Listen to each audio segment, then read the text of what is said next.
Time से। हाँ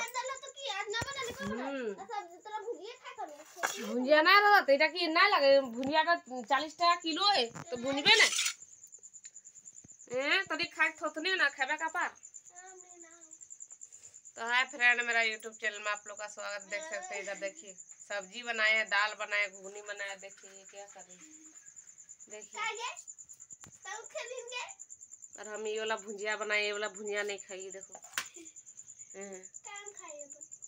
खाइए अपन खाली बर्बाद गे, खाली बर्बाद जानली लोग के नून खाइए पैसा ना तो आइन दो सब्जी रानी तो नहीं खाली बिलाती तो बर्बाद करे लागल। हाँ तो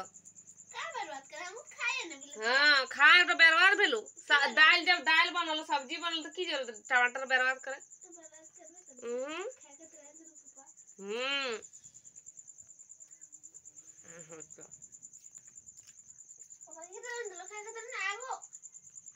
ना जाना मार सब्जी खाना बनाई तो ना जानबी।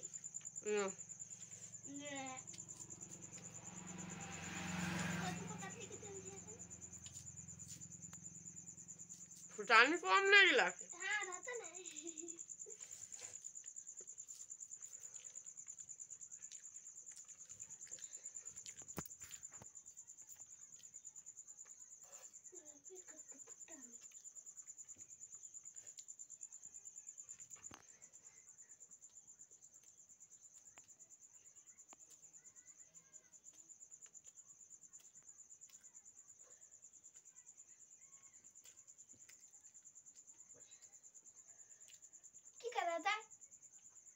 देखो तो चाल था खाते बोल लागो तो हम भाग तो हम की करबी।